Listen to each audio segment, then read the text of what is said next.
बिस्मिल्लाहिर्रहमानिर्रहीम। अस्सलाम वालेकुम नाज़रीन, आप देख रहे हैं प्रोग्राम कड़वी बात और मैं हूं जुल्फ़कार बीर। नाज़रीन, पंजाब में जो इलेक्शन है उसका बिगल बज चुका है। इलेक्शन कमीशन ऑफ पाकिस्तान की तरफ से 30 अप्रैल की तारीख़ पोलिंग के लिए मुकर्रर कर दी गई है और इलेक्शन शेड्यूल का ऐलान किया गया है और इसके मुताबिक जो कागजात नामजदगी हैं वो 12 मार्च से 14 मार्च के दरमियान वो जमा करवाए जा सकते हैं। इब्तदाई फहरिस्त 15 मार्च को वो सामने लाई जाएगी, जबकि जिस कैंडिडेट ने अपने कागजात नामजदगी वापस लेने हैं तो उसके लिए 5 अप्रैल की तारीख़ मुकर्रर की गई है और इंतखाब जो है वो, जैसा मैंने पहले बताया है कि 30 अप्रैल को होंगे। अब अनाउंसमेंट तो हो चुकी है, लेकिन इस अनाउंसमेंट के बाद हमें कहीं जोशो खरोश नज़र नहीं आता, कहीं पर भी वो तैयारियां नज़र नहीं आ रही। उसकी बड़ी वजह यह है कि एक तो महंगाई ने अवाम की कमर तोड़ कर रख दी है, सियासी जो बेयकीनी है, कशीदगी है, माशी हालात हैं, उसमें अवाम के अपने मसाइल हैं और इन मसाइल को लेकर वो फिल वक्त किसी और तरफ तवज्जो नहीं दे पा रहे, या आप कह सकते हैं कि वो बददिल हो चुके हैं, मायूस हो चुके हैं, इसलिए ये जोशो खरोश हमें कुछ ज़्यादा नज़र नहीं आ रहा। दूसरी अहम वजह यह है कि अभी भी इलेक्शन कमीशन ऑफ पाकिस्तान की तरफ से इस 30 अप्रैल की तारीख का ऐलान हो चुका है कि इस दिन पोलिंग होगी, लेकिन बहुत से ज़िम्मेदार लोग ये समझते हैं कि शायद ये इलेक्शन ना हो, मुकर्रर तारीख पर ना हो और कोई और तारीख आ जाए जिसमें पूरे मुल्क में इकट्ठे इलेक्शन हो जाए। ये गोमगो की कैफियत है जिसकी वजह से अभी जो एक इलेक्शन के हवाले से माहौल बनना चाहिए वो बन नहीं पा रहा। जहाँ तक ज़िला चकवाल का ताल्लुक है तो यहाँ पर PP 21, 22, 23 और 24 पर ये इलेक्शन होने हैं। इस इलेक्शन को लेकर सबसे अहम बात यह है कि ये पुरानी हल्का बनियों के मुताबिक होने हैं, इसलिए जो नया ज़िला तलागंग बना है तो वो तहसील के तौर पर ही इस इलेक्शन में शामिल होगा, यानी चकवाल के जो हल्के इसमें शामिल थे वहाँ पर वो इस जू की तू रहेंगे और पोलिंग इसी तरह रहेगी। अब इसके सियासी असरात क्या मुरतब होते हैं ये अलग बहस मुबाहिसा है, लेकिन ये पुरानी हल्का बनियों के तहत होंगे। इसी वजह से इस इलेक्शन को लेकर ज़िला चकवाल और तलागंग वो पुरानी पोजीशन पर वापस चले जाएंगे। बहरहाल इलेक्शन के नतीजे में, जैसा मैं आपको बता रहा हूँ कि अभी तक जो सियासी कारकुन है वो ही मुतहर्रिक नहीं हुए, अवाम तो दूर की बात है।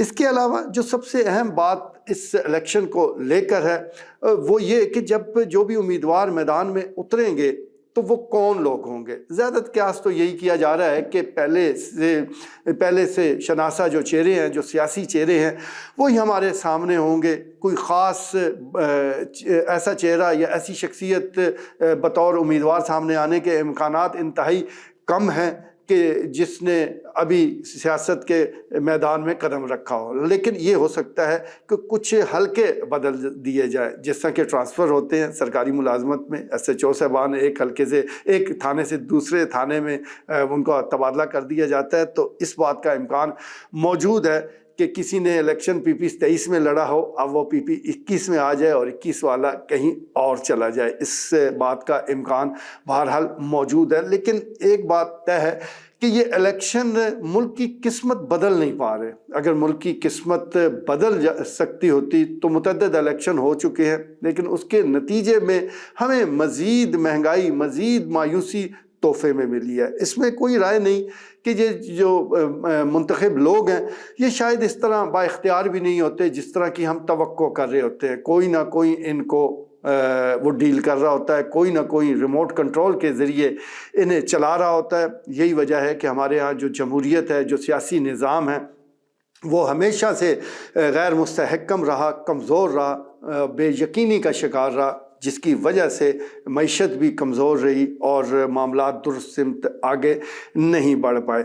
जहाँ तक वोट का ताल्लुक है तो वोट बड़ी ज़िम्मेदारी है, बहुत अहम ज़िम्मेदारी है। अगर आप इसको सही तरीके से इसका इस्तेमाल करेंगे तो बेहतर بہتری آ سکتی ہے، لیکن بدقسمتی کے ساتھ کہنا پڑ رہا ہے کہ پاکستان کے اکثر علاقوں میں یہ استعمال ایک مخصوص حالات میں ہوتا ہے، ایک مخصوص آئینے کے تحت ہی ووٹر اپنے کینڈیڈیٹس کو دیکھتا ہے، کہیں وہ برادری کو دیکھے گا، کہیں وہ اپنی پسندیدہ جماعت کو دیکھے گا، اس کا کینڈیڈیٹ اچھا ہے، برا ہے، بد اخلاق ہے، جو بھی ہے، لیکن اگر پسندیدہ جماعت کی طرف سے سامنے آیا ہے تو بس اس کو ووٹ دے دیے جائیں گے۔ اسی طرح لسانی بنیادوں پر، فرقہ وارانہ بنیادوں پر ان الیکشن کا فیصلہ ہوتا ہے، اور یہی وجہ ہے کہ میرٹ کہیں پیچھے رہ جاتا ہے۔ جب آپ نے ووٹ دیتے وقت میرٹ کا خیال نہیں رکھنا تو پھر بہتری آ کیسے سکتی ہے؟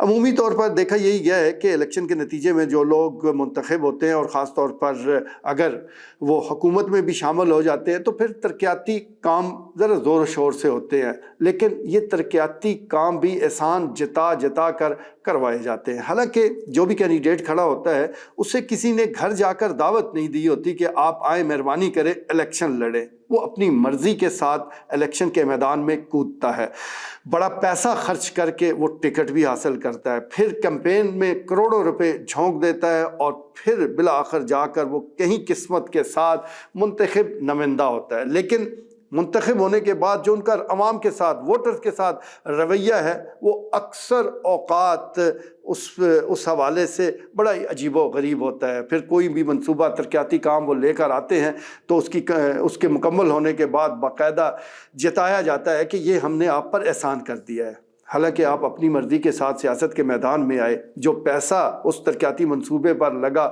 وہ عوام کا ہے، تو پھر آپ کا احسان کیوں ہوا، کیسے ہوا؟ لیکن کیا کیا جائے، ہمارا سیاسی ڈھانچہ ہی ایسا ہے۔ لیکن اب پھر موقع آ رہا ہے، اب اس موقع پر تمام ووٹر نے، میرے سمیت تمام ووٹر نے یہ طے کرنا ہے کہ وہ لگی بندی سیاست کے پیچھے چلیں گے یا کچھ تبدیلیاں ہم نے اپنے آپ میں بھی کرنی ہے۔